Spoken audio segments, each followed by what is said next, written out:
Supreme court పదే పదే చెప్తున్నా చాలా రాష్ట్ర ప్రభుత్వాలు అసలు లెక్కే చేయటం లేదు. నిందితుల ఇళ్లపై బుల్డోజర్లు పంపడం యోగి ఆదిత్యనాథ్ సర్కార్ స్టైల్. ఇప్పుడు మహారాష్ట్రలోనూ అదే పనిచేశారు. నాగ్పూర్ మతహింసలో నిందితుని ఇంటిని కూల్చేశారు. కోర్టులు వద్దంటున్న ప్రభుత్వాలు ఎందుకు ఈ ఆటవిక న్యాయాన్ని అనుసరిస్తున్నాయి?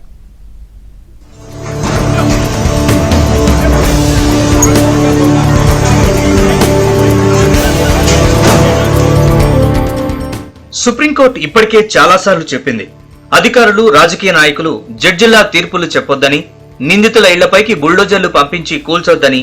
అయినా వినే పరిస్థితి లేదు. ఏదైనా కేసులో నిందితుడి ఇంటిపైకి బుల్డోజర్ ని పంపడం అంటే రాజ్యాంగంపైకి పంపినట్లేనంటూ సర్వోన్నత న్యాయస్థానం హెచ్చరించింది.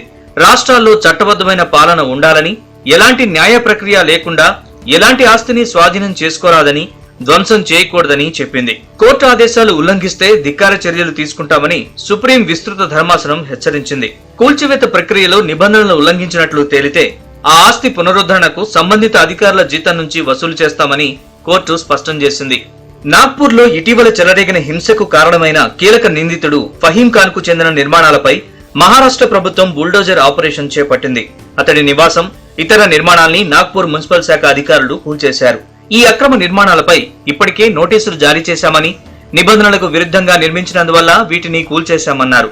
మైనారిటీ డెమోక్రటిక్ పార్టీ నగర అధ్యక్షుడిగా పనిచేస్తున్న ఆయన సామాజిక మాధ్యమం ద్వారా తప్పుడు సమాచారాన్ని వ్యాప్తి చేశాడంటూ ఇటీవలే ఆయన్ను పోలీసులు అదుపులోకి తీసుకున్నారు.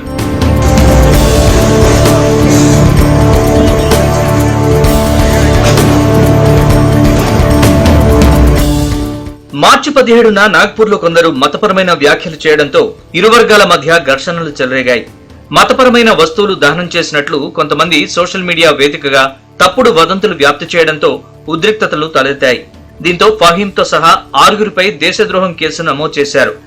అయితే ఎంత పెద్ద కేసైనా చట్ట ప్రకారమే చర్యలు తీసుకోవాలి తప్ప నిందితులపై ఇష్టానుసారం చర్యలు తీసుకుంటే ఇంకా కోర్టులు ఎందుకు అంటున్నారు విశ్లేషకులు. రాజకీయ నేత ఆదేశాల మేరకు అధికారి ఎలా అత్యుత్సాహం ప్రదర్శించి ఇళ్లను కూల్చేస్తారని ప్రశ్నిస్తున్నారు. అసలు బుల్డోజర్ న్యాయం ప్రజాస్వామ్యానికే గాయం అంటున్నారు. నిందితుడు ఒకవేళ నిర్దోషిగా విడుదలైతే పరిస్థితి ఏంటంటున్నారు.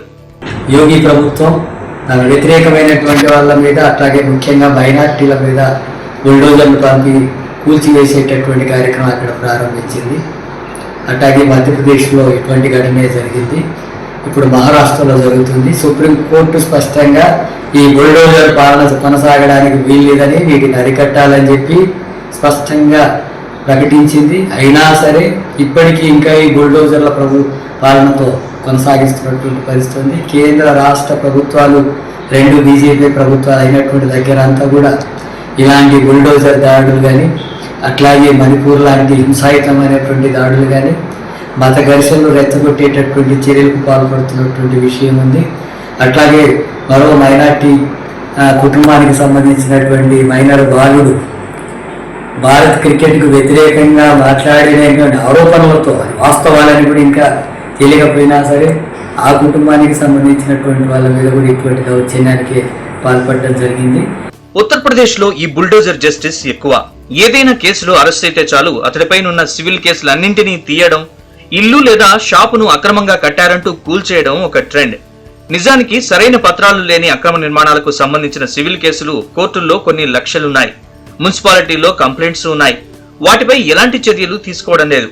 తమ రాజకీయ ప్రత్యర్థుల్ని, నిందితుల్ని భయభ్రాంతులు గురిచేసేందుకు బుల్డోజర్లను ఉపయోగించి వారి ఆస్తుల్ని విధ్వంసం చేయడం మొదలైంది. 2022లో యూపీలో యోగి ఆదిత్యనాథ్ రెండోసారి గెలిచినప్పుడు ఈ తక్షణ బుల్డోజర్ న్యాయం అమలుపరచడం వల్లే రాష్ట్రం అభివృద్ధి పదంలో పయనిస్తోందని చెప్పుకొచ్చారు. శాంతి భద్రతలు కంట్రోల్లో ఉన్నాయంటే కారణం ఇదేనంటూ బుల్డోజర్ సీఎంగా యోగిని కీర్తించారు.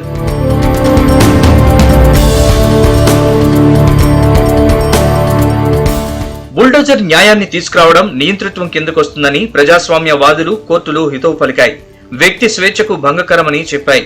యూపీలో మొదలైన ఈ బుల్డోజర్ జస్టిస్ మధ్యప్రదేశ్, రాజస్థాన్, పంజాబ్, ఉత్తరాఖండ్, ఇప్పుడు మహారాష్ట్రకు పాకింది. మాఫియా డాన్లు, రేపిస్టులు, గూండాల ఇళ్లను కూల్చేస్తున్నామంటూ చెప్పుకోవడం మొదలుపెట్టారు. అయితే ఈ కూల్చివేతలు కూడా ఒక వర్గానికి చెందిన వారివే. బలమైన వర్గం జోలికి వెళ్లడం లేదు. ఇంట్లో ఒక్కరే నేరం చేస్తే ఇంటిని కూల్చేసి అందులో నివసించే మిగిలిన వ్యక్తులకు ఆశ్రయం లేకుండా ఎట్లా చేస్తారని కోర్టులు ప్రశ్నించినా పట్టించుకోవడం లేదు. పైగా దీనికి రాజకీయ నాయకులు ఒక ఎమోషన్ ని జోడించారు. ఏదైనా ఘటన జరిగినప్పుడు జనం కూడా ఇన్స్టెంట్ జస్టిస్ ని కోరుకుంటున్నారు. న్యాయ వ్యవస్థ పోలీసుల్ని నమ్మడం లేదు. అందుకే రాజకీయ నాయకులు సైతం ఈ బుల్డోజర్ న్యాయానికే ఓటేస్తున్నారు. అందుకే సుప్రీంకోర్టు చెప్పినా ఈ జాడ్యాన్ని వదిలించుకోవడం కష్టం.